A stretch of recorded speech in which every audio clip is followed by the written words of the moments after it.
Merci, bonjour à tous. Pour ceux qui ne me connaissent pas, de la nouvelle brigade, j'ai dit bonjour. Je vais essayer de parler lentement, vraiment lentement. Donc, j'ai risque d'avoir 5 minutes supplémentaires par rapport au fait que je ne parle pas par rapport à ma volubilité normale. Donc là, je vais essayer de présenter mon écran, partager mon écran. Il est là. C'est celui-ci que je vais présenter. Et je vais parler des vaccins anti-Covid-19 et surtout de l'infodémiologie. La plupart des temps, les vaccins sont là. Et ce qui arrive également avec les vaccins, c'est que beaucoup d'informations qui sont données, qui sont peut-être pas vraies, qui sont peut-être pas des informations probantes, qui font que ça pose des problèmes et parfois des anxiétés. Face à la COVID, on ne va pas définir encore la COVID, mais il y a plusieurs pistes thérapeutiques, donc la prévention, les traitements et ainsi que la vaccination est une des options. Actuellement, il y a 48 candidats vaccins qui sont en essai clinique sur l'humain, c'est-à-dire que ça a déjà passé les phases animales, et que actuellement, par rapport à hier, il y a 11 vaccins qui sont en phase 3. Il y a déjà les vaccins qui sont homologués, il y a les vaccins ARN messager de Pfizer et de Moderna, Philippe en a parlé, avec des efficacités de 95 à 94%, utilisant une nouvelle technologie. Mais en réalité, cette technologie d'ARN messager était déjà valide aux alentours de 2010, et c'est la même technologie qui avait été utilisée pour les vaccins contre les SARS-CoV et les MERS, qui n'ont jamais abouti par manque d'argent. On en parlera. Et il y a les vaccins à vecteurs, qui est le vaccin AstraZeneca, autorisé en Angleterre et actuellement à l'Union européenne, efficace à 70%, ainsi qu'en Russie, il y a eu un vaccin qui est un vaccin à vecteur utilisant une double technique de vecteur qui est le vaccin Sputnik 5 avec une efficacité estimée à 92%, et actuellement il y a des vaccins chinois, les vaccins Sinopharm et les vaccins Sinovac. Juste hier, il y avait deux autres vaccins, les vaccins de Novavax ainsi que les vaccins de Janssen qui demandaient leur évaluation pour être utilisés. Il y a plusieurs vaccins contre le Covid, plusieurs utilisant plusieurs techniques, et c'est en fonction de leurs techniques que nous allons les diviser. On a les vaccins, les techniques qui utilisent les vaccins à virus entier. Nous avons les techniques qui utilisent techniques utilisant un vecteur viral pour pouvoir créer un vaccin, et les vaccins à acide nucléique, ARN et ADN. Donc, tous les vaccins en général prennent soit la protéine virale qui est la protéine S pour pouvoir induire une réponse immunitaire. Donc, les vaccins à vecteurs vont pouvoir incorporer l'ADN dans un vecteur viral, généralement qui est un adénovirus. Les vaccins à ARN, c'est la nouvelle technologie qui incorpore les particules de protéines S dans nos particules de lipides pour pouvoir l'injecter à l'homme. Les vaccins inactivés et les vaccins à protéines qui pourront toujours se combiner via la protéine S pour pouvoir entrer dans la cellule. Les mécanismes d'action, je vais plus expliquer les mécanismes d'action des virus à ARN messager, mais qui, une fois dans la cellule, va faire les mêmes mécanismes. Lorsque on prend la protéine S, qui est une protéine, on fait une technique inverse. Donc, on rentre de la protéine vers l'ARN messager, et par ingénierie génétique, quand on a l'ARN messager, on le met à l'intérieur d'une nanoparticule, et cette nanoparticule est utilisée pour pouvoir infecter la protéine S, infecte la cellule. Et si elle infecte la cellule, elle va entrer dans la cellule. L'ARN messager ne va pas dans les noyaux, parce que pour aller dans les noyaux, il faut être un ADN. Il ne va pas dans les noyaux. Il utilise les ribosomes ainsi que les réticulum endoplasmique de la cellule pour pouvoir produire des protéines. Et généralement, ils produisent la transformation de l'ARN messager en protéine, ça s'appelle une translation. Et cette translation va pouvoir produire deux types de protéines qui sont exprimées au niveau de la membrane. Il y a ce qu'on appelle d'abord les protéines de type MCH2 qui sont exprimées au niveau des membranes et qu'on appelle les cellules présentatrices d'antigènes. C'est les cellules B, les macrophages et les cellules dendritiques qui, eux, vont activer la voie des TH, qu'on appelle la voie CD4. Elle va libérer les cytokines, va faire proliférer les anticorps anti-S et qui iront tuer après la molécule, après le virus. Il y a la voie MCH1 qui est la voie cytotoxique qui utilise le CD8 et crée une lyse cellulaire. De la même manière, même les vaccins à vecteur viral, c'est l'ADN du virus qui va entrer dans le cytoplasme. Comme c'est un ADN, il va entrer, mais cette fois-ci dans les noyaux. C'est une technique qui est déjà connue. Il va produire l'ARN messager, les protéines, et les protéines suivant la même voie en produisant les MCH2, les MHC2 et les MHC1, soit au niveau des cellules présentatrices d'antigènes, soit au niveau des cellules normales pour pouvoir faire la réponse immunitaire et créer ce qu'on appelle des anticorps neutralisants. Dans un monde normal, le développement d'un vaccin prend 10 à 15 ans, comme le développement d'un médicament en général. Il y a une phase exploratoire, on appelle une phase préclinique, où le produit est utilisé chez les animaux.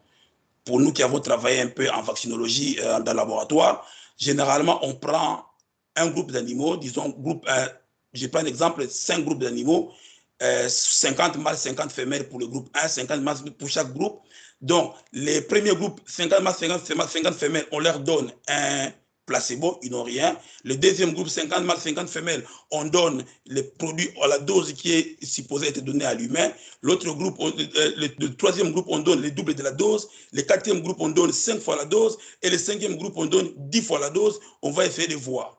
Dans un monde normal, généralement, les laboratoires n'ayant pas beaucoup de financement, ils finissent d'abord la phase préclinique. Une fois que la phase préclinique est finie, les animaux, on donne les produits, comme a dit Salah tantôt, on va en parler.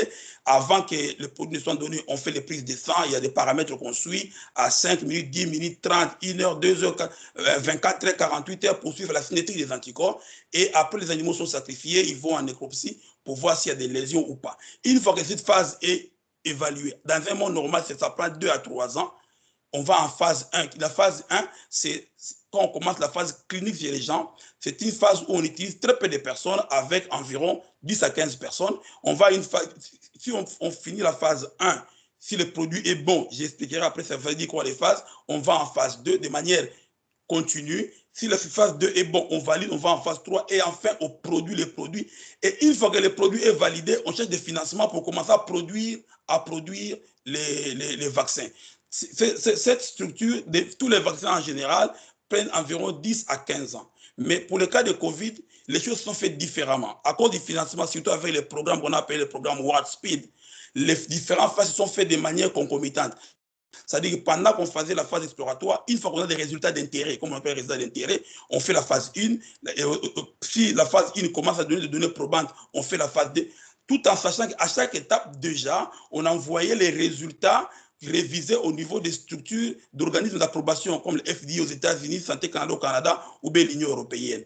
Et généralement, on a eu également des étapes qui ont pu se suivre. Les phases 2 a pu se faire concomitamment avec la phase 3 et on a pu avoir ce qu'on appelle une autorisation d'emergency. Mais une fois qu'on avait les résultats qui étaient bons en phase 2, en phase 3, la plupart des firmes pharmaceutiques ayant déjà un financement, ayant déjà sécurisé leur production, avaient déjà commencé à produire les vaccins avant que la phase, les produits soient validés parce que les résultats étaient déjà là. Maintenant, pour expliquer les différentes phases, j'ai donné ce schéma pour expliquer les différentes phases et montrer que ça n'a pas été fait à la va-vite. En phase 1, comme a dit Salah tantôt, nous cherchons à vérifier est-ce que le vaccin est toléré. Après la phase animale, le vaccin est toléré. En général, on prend les gens en bonne santé, une petite équipe, 10 à 100 personnes, et on vérifie la tolérance du vaccin.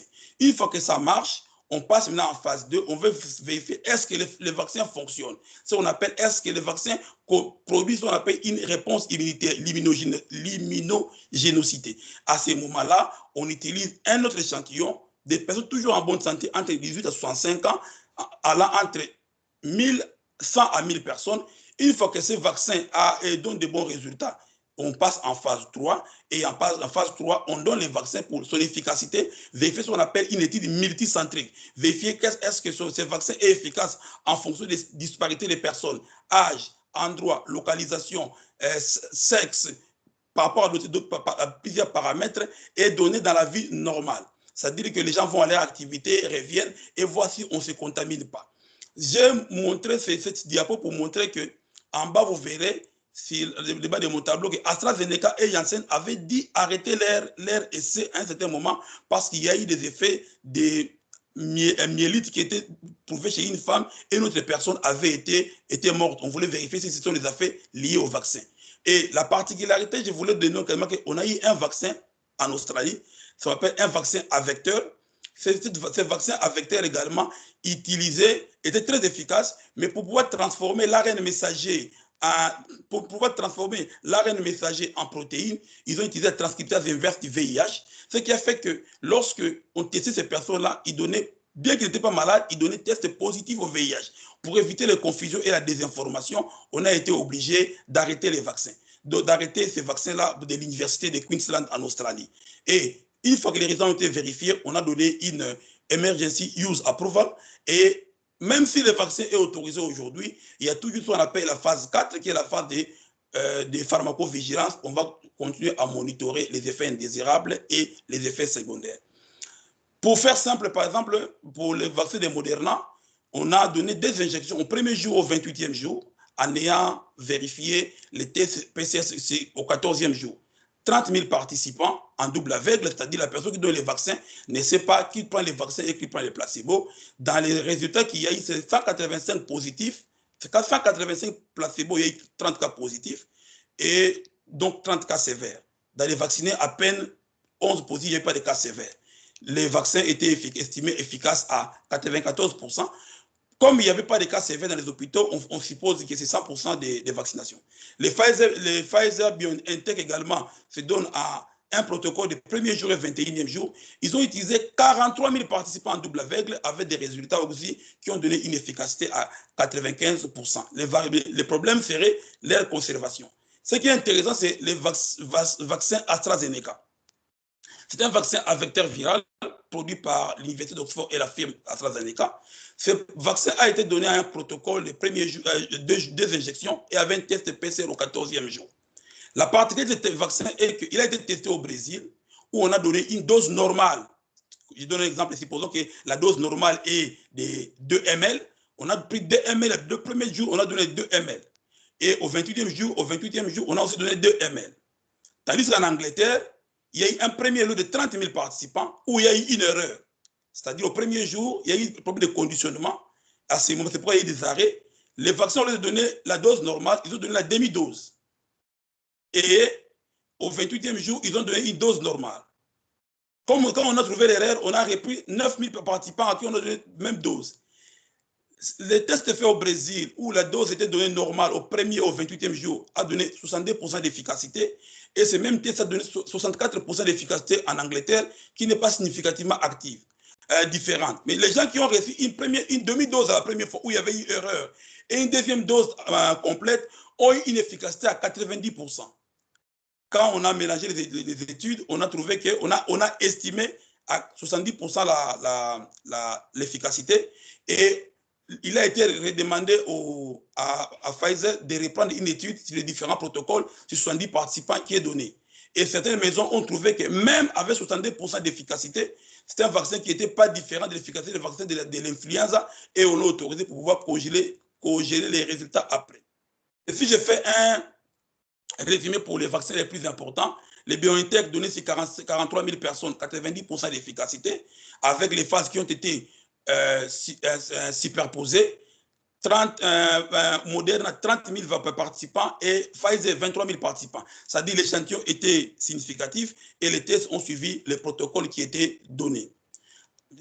Ici, je montre que bien que certains vaccins sont déjà validés, mais on encourage les autres vaccins qui arrivent parce que nous croyons que plusieurs vaccins qui arrivent pourraient même être mieux que ceux qui sont aujourd'hui. Donc, il y a des vaccins qui sont déjà autorisés, et quelle que soit la technique, il y a d'autres vaccins qui sont encore en phase 3 et qui seront autorisés bientôt.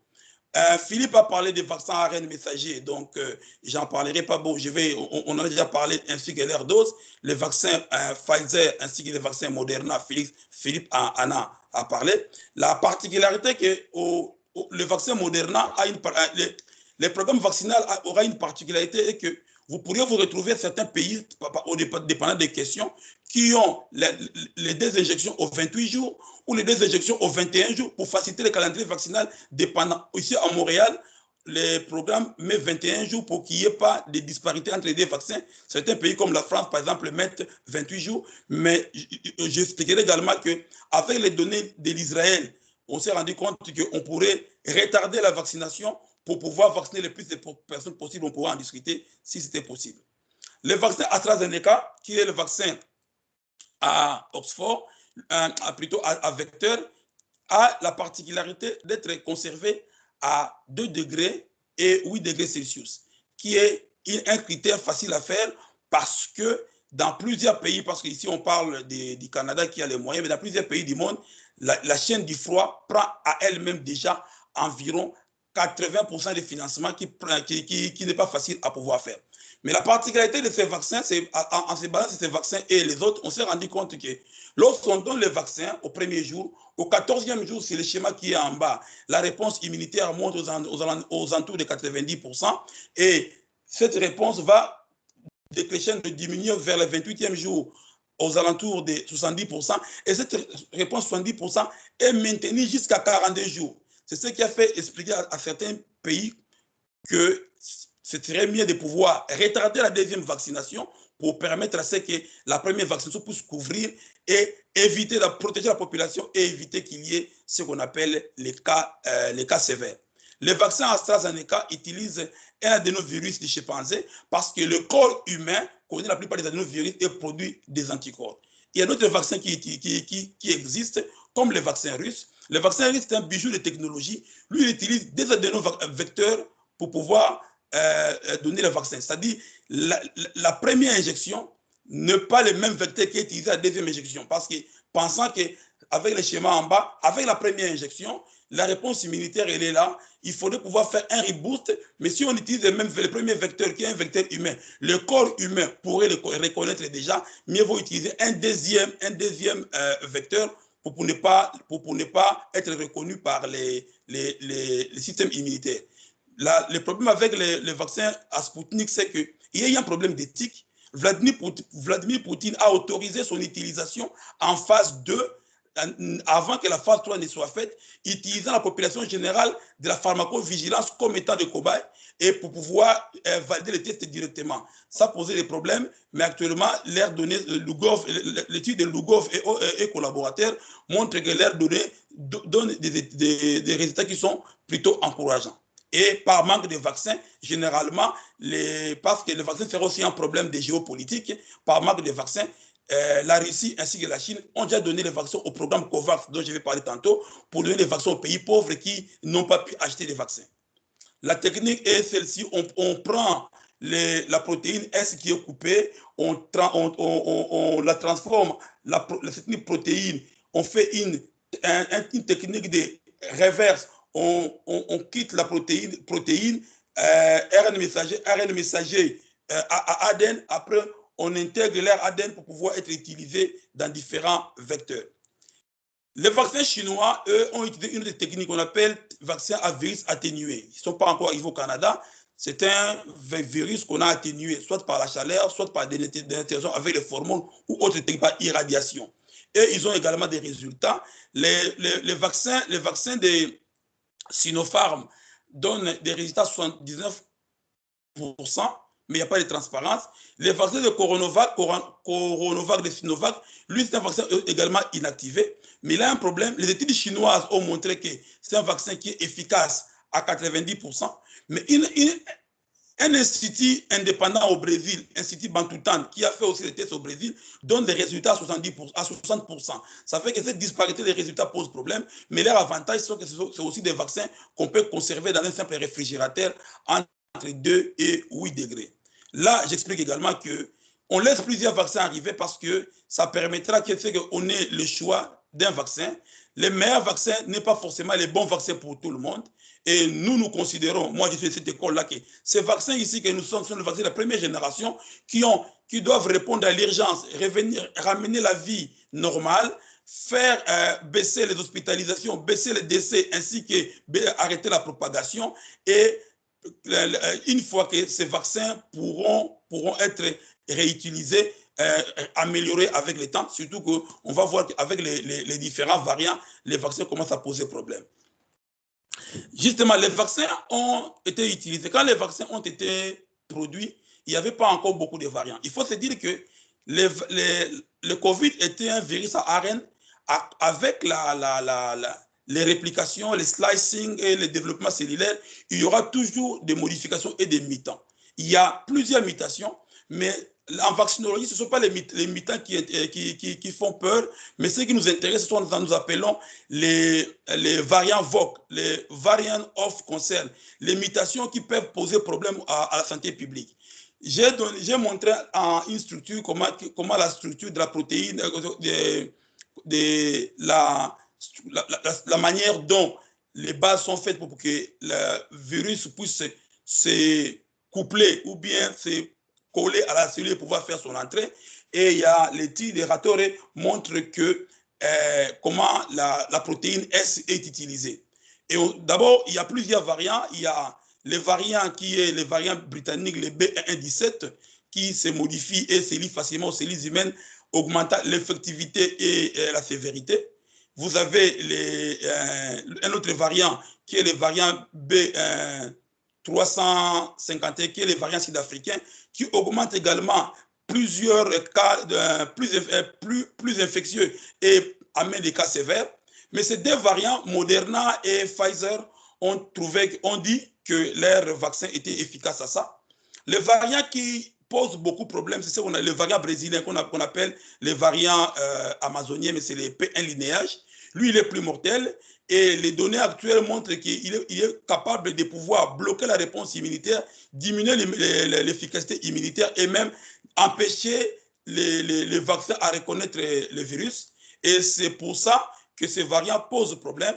Il y a également les variants cluster 5 qui a été trouvé chez les visons au Pays-Bas, au Danemark. Ils ont abattu tout leur élevage, ainsi que l'ancien variant qui était le variant DG614, qui était le premier variant en Australie et qui était infectieux. Ce qui est plus important, c'est que la protéine S, qui est les cibles vaccinales, a deux unités. La première unité S1 et la première unité S2.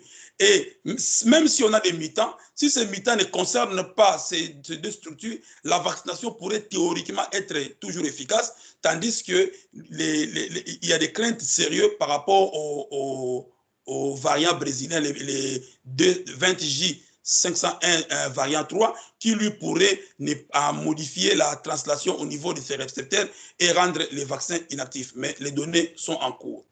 Combien coûtent les vaccins? Ce n'est pas les plus importants. Ce sont des contrats qui sont opaques. On s'est rendu compte que plusieurs personnes n'ont pas payé de la même manière. Mais ce qui est reconnu, c'est que les vaccins AstraZeneca coûtent les moins chers. Les vaccins Moderna et Pfizer ne sont pas donnés. C'est que les pays riches peuvent l'acheter, le Canada et les autres peuvent acheter. Ce n'est pas assez facile de pouvoir mettre ce genre de vaccins au niveau 1, au niveau de l'Afrique ou des pays en développement, parce qu'ils n'auront pas la chaîne de froid. Ils ne peuvent pas avoir des frigos à moins 80, moins 60, mais que les vaccins russes, les vaccins de Johnson ainsi que les vaccins AstraZeneca sont à un coût moindre. Donc le choix du vaccin ne dépendra pas forcément de son efficacité, mais dépendra d'autres critères qui vont commencer à arriver.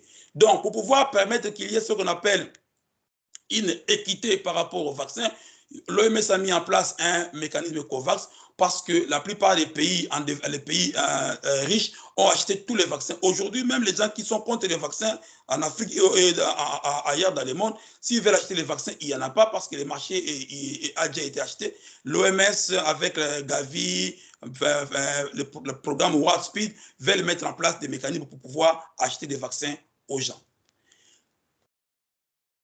Plusieurs personnes racontent des choses sur les vaccins. On va vous questionner sur les vaccins. C'est là où on va intervenir parce que depuis que le Covid a commencé, il y a une très forte désinformation par rapport d'abord à la maladie elle-même, à ses origines, au vaccin, à l'efficacité, au traitement. Depuis que les vaccins sont donnés, Bloomberg tient à jour. Il y a plusieurs sites, mais moi je préfère celui de Bloomberg. Bloomberg tient à jour tous les vaccins et tous les effets secondaires. Vous verrez sur mon tableau, sur les tableaux, ça c'est l'écran que j'ai pris hier. Vous verrez que c'est un écran en date du 2 février, c'est que hier, il y a eu 104 millions d'injections de vaccination données dans le monde, 104 millions d'injections. Et comme a dit Philippe, on mesure les risques qui sont les risques attribuables au vaccin.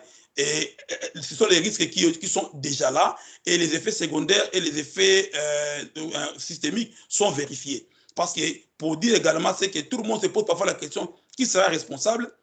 Ce qui est connu, c'est que la plupart des firmes pharmaceutiques ont dit être responsables par rapport au contrat, aux effets secondaires qui sont listés dans leur protocole qu'on connaît, mais s'il y avait des effets secondaires non listés dans leur protocole et ils ne sont pas responsables, c'est au gouvernement de pouvoir payer les factures.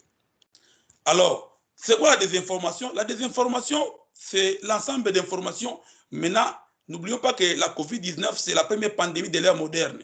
C'est la première pandémie moi j'appelle ça la pandémie 2.0 aux réseaux sociaux. Maintenant, il y a beaucoup d'informations, vraies ou fausses, qui sont trompeuses dans l'espace physique.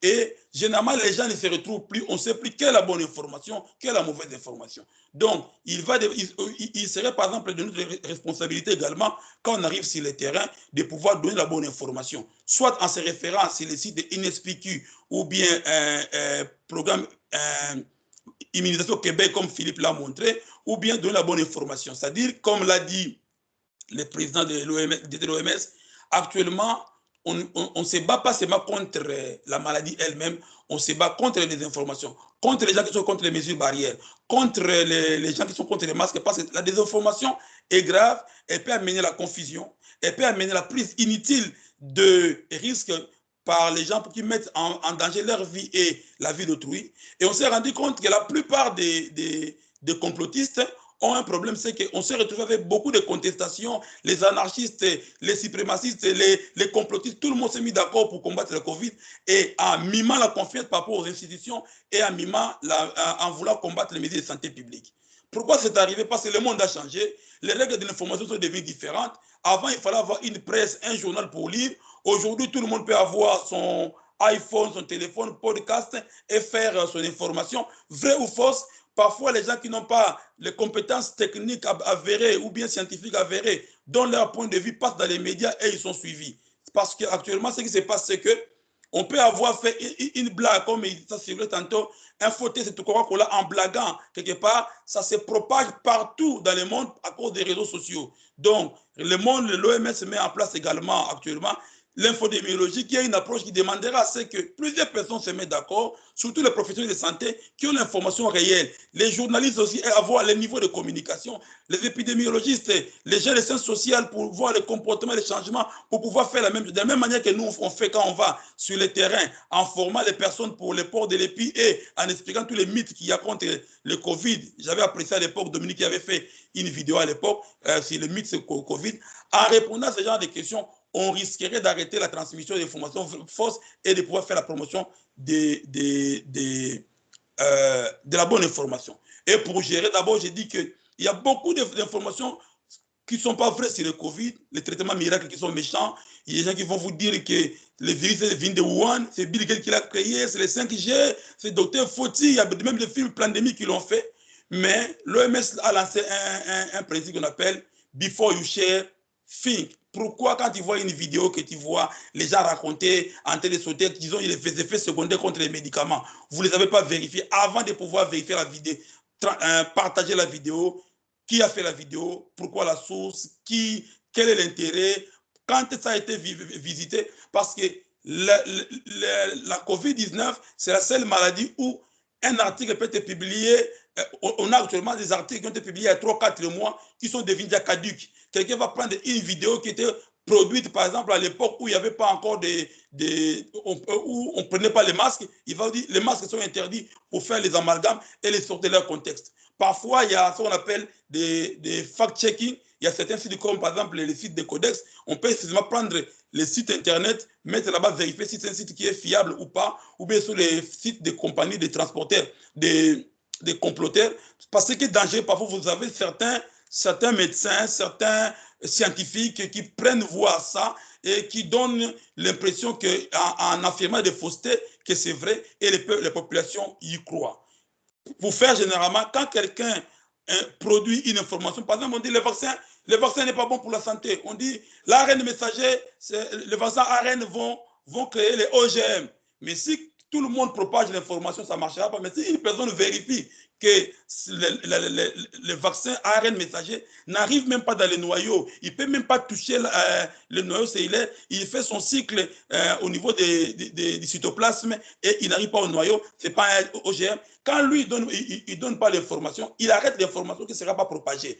Et si une autre personne, même si vous avez reçu l'information, vous double-checkez l'information, vous vérifiez que ce n'est pas une donnée probante par rapport aussi des INSPQ, par rapport au conseil ministériel ou par rapport à nos formations. Si vous avez la bonne information, quand vous dites même dans les groupes, la discussion s'arrête et on fera. Mais il est vrai que on n'arrêtera pas l'infodémie, il faut la contrôler. Parce que quand vous avez un complotiste, je ne vais pas entrer dans ça, mais un monsieur de QAnon, s'il est convaincu de ce qu'il dit, vous aurez difficile de convaincre que les vaccins est safe. Alors, l'infodémiologie utilise le même principe que l'épidémiologie. Donc, au lieu de chercher les virus ou les pathogènes, nous, on cherche des narratifs, c'est-à-dire qu'est-ce que les gens suivent par rapport aux tendances, au Google Trend, au Twitter, aux réseaux sociaux, qu'est-ce que les gens ont dit. Si c'est ce que les gens ont dit est vrai, d'accord. Si ce n'est pas la bonne information, on détecte, on voit l'impact, on apporte la bonne information et après, on vérifie où l'information a été donnée pour qu'il y ait ce qu'on appelle un problème de communication. Parce que même pour les vaccins, on s'est rendu compte que les personnes qui vivent ce qu'on appelle les risques perceptifs, les personnes qui vivent la gravité du Covid vont accepter facilement les mesures mises en place par rapport aux gens qui n'ont pas l'impression que la maladie pose problème. J'ai dit et je vous remercie.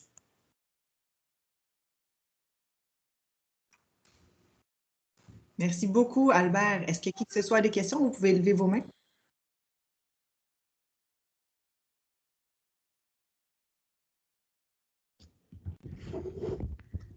Philippe, tu peux y aller.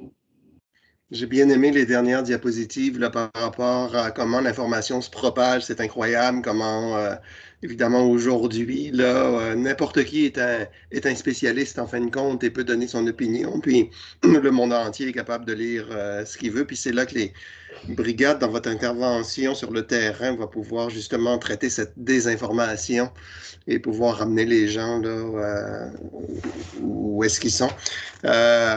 Robert, ma question, c'est un peu plus sur les variants. Quand on parle de variants, là, on parle donc là, de mutation de souche, c'est bien ça? Oui, c'est ça. Ouais, et puis ton opinion sur, on a bien dit qu'en ce moment, les vaccins ne semblent pas être affectés par les différents variants jusqu'à date. Là, ils semblent être efficaces.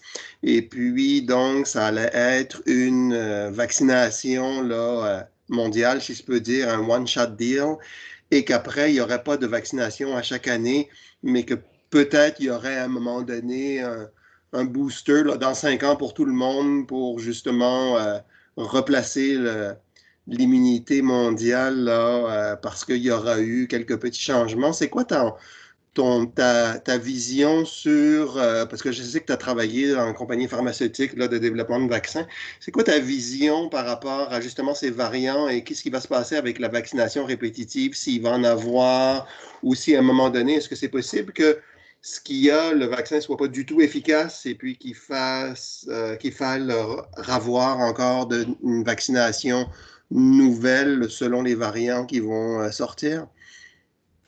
Merci. Moi, je l'ai montré, peut-être que j'ai parlé rapidement parce que je ne voulais pas aussi monopoliser. Les variants, c'est une mutation et les mutations sont fréquentes avec les virus. L'ARN, on a plus de 10 000 variants. Mais ce qui intéresse, on appelle les variants of concern, c'est-à-dire les variants qui posent problème. Si vous avez un variant qui ne pose pas un problème, si le variant a touché, parce que la structure des virus, c'est vous avez l'enveloppe, vous avez plusieurs enzymes, si le variant ne touche que ces zones-là, en réalité, ça ne dérange pas le monde. Mais les variants qui sont concernés sont les variants qui touchent la protéine S. La protéine S étant les cibles sur lesquelles on a fait le vaccin et la protéine S étant la partie avec la membrane qui se lie, qui prend les récepteurs d'angiotensine 2 pour pouvoir permettre que le virus entre dans la cellule. Si vous avez un variant qui touche ça et que notre vaccin ne l'avait pas pris en compte, ça va pouvoir poser la question. La seule chose qui est vraie, c'est qu'en COVID-19, la science évolue progressivement et on a l'humilité de dire Jamais, jamais, jamais. Ça veut dire que les informations qui sont aujourd'hui peuvent se révéler être différentes demain et il ne faudrait pas qu'on ait affirmé aujourd'hui et on commence à manquer de réponses après. Le problème qui est, c'est que actuellement, Moderna et Pfizer ont dit que leur variant, leur vaccin, en théorie par rapport à leur structure, ne sera pas affecté par ces variants. Mais qu'ils ont émis des réserves par rapport aux variants brésiliens, parce que les variants brésiliens avaient une particularité ayant touché la protéine S, mais la sous-unité S1. Je ne vais pas entrer dans les trucs techniques d'immunologie ici, ce n'est pas ça l'objectif. Donc ça veut dire que, mais ça c'est le problème. Deuxième problème, on a un problème lié à combien de temps les vaccins seront valables. Il y a des études qui commencent par rapport à ceux qui ont été infectés, qui ont pris les vaccins après. On part entre 3 à 6 mois pour pouvoir l'immunité qui serait là et qu'on pose la question, est-ce que les anticorps neutralisants seront là? Quand on a fait les vaccins, oui, Salah avait dit, les suivis des personnes ont été faits sur 4 mois et avec des méthodes de projection scientifique, on a dit ça, on a pris 6 mois comme cut-off. Ça peut être plus ou moins, il y a des intervalles. La question qui vient avec les variants va faire entrer la théorie, est-ce qu'on va commencer à avoir des vaccins après, comme les vaccins que nous avons contre la grippe, à chaque année en changeant de souche? Est-ce que la vaccination sera seulement une fois ici, on élimine le Covid et c'est fini, ou bien le Covid va devenir récurrent? On ne sait pas. Raison pour laquelle on a laissé des autres vaccins arriver. Peut-être eux, ils auront une bonne réponse. Ça, c'est un. Mais Moderna et Pfizer, ils ont dit qu'avec leur nouvelle technologie, ils peuvent, en moins d'une année aussi, comme ils ont fait avant, rapidement modifier la formule parce qu'ils savent, comme vous avez dit, ils connaissent les plateformes, ils ont la soupe. En moins d'une année, ils peuvent rapidement également adapter les vaccins avec les nouveaux variants et y aller. Merci, c'est très intéressant. Merci.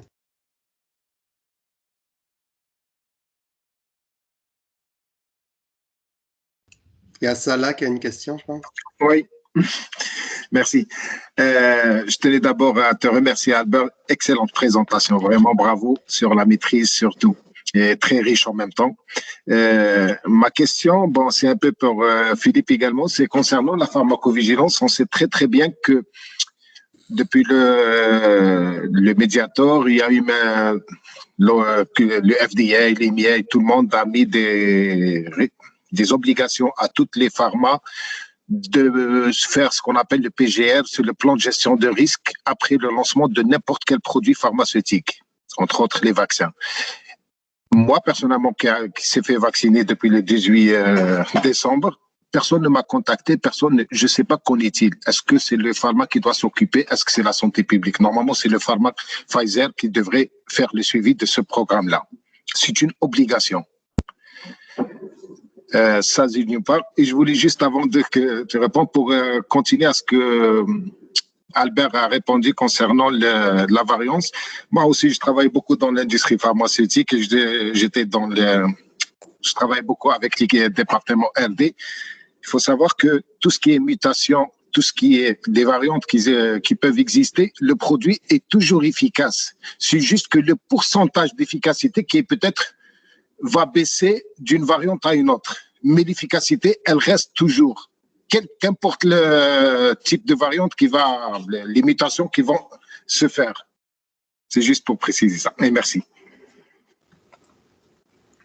Merci beaucoup. Juste un petit rappel, il est 56 maintenant, il nous reste un petit 4 minutes pour les questions. Ensuite, on va passer à l'autre présentation. Je vais répondre à la première question, puis je vais laisser la deuxième question à Albert. La première question, je ne pense pas que quelqu'un va appeler chaque personne qui se fait vacciner parce qu'on est en vaccination de masse en ce moment. Par contre, il y a le système de surveillance, ça qui est mondial et qui est extrêmement serré au Québec particulièrement et au Canada. C'est la surveillance esprit, donc les manifestations cliniques inhabituelles. Alors, si tu as été vacciné et puis que tu n'as rien, ben, tu ne vas rien rapporter. Alors, quelqu'un qui t'appellerait n'aurait pas plus d'informations parce que tout est allé bien, tu n'as pas eu d'effet secondaire fort. Si tu as eu une petite douleur positive, on ne veut pas vraiment le savoir, à vrai dire. Par contre, si tu as eu quelque chose de sérieux, tu as consulté, tu as appelé Info Santé, tu es allé voir ton médecin, tu es allé à l'urgence, tous ces gens-là ont l'obligation de rapporter ce qui t'est arrivé s'ils pensent que c'est relié à la vaccination et c'est traité. Puis là, s'il y a une manifestation clinique inhabituelle, quelqu'un va t'appeler pour te poser un petit peu plus de questions et ça va être rentré dans un database qui est montréalais, qui bascule dans le québécois, qui bascule dans le canadien, qui bascule dans le mondial.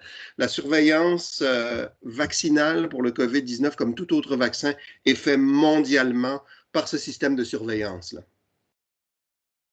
Merci beaucoup, Philippe. C'est juste quand j'ai fait l'injection, on m'a dit que vous allez être contacté dans une semaine. Ça n'a pas été fait. C'est juste par rapport à ça. Merci quand même. Ça, c'était de la désinformation. Ah oui, ça, je suis entièrement d'accord. Et ce qui m'étonne, c'est que quand ça vient du domaine des personnes scientifiques, des médecins qui font beaucoup de la désinformation, véhiculent la désinformation. Salah, moi j'ai oublié ta question. Est-ce qu'on peut passer à la question suivante?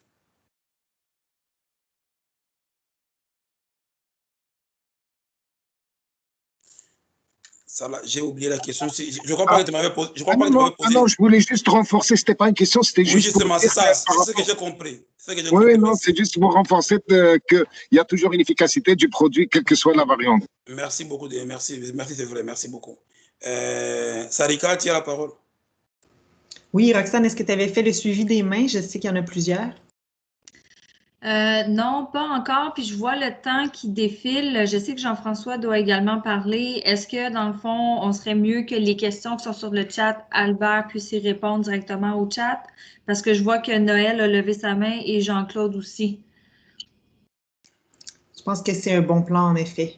Peut-être que les questions-réponses pourraient être... Ben, dans le fond, tout le monde pourrait avoir accès sur la conversation aux questions-réponses. Désolée pour ça. Le temps passe vite. Merci beaucoup, Albert. Donc, on va passer à la conférence de Jean-François. Un énorme merci. Je vous en prie.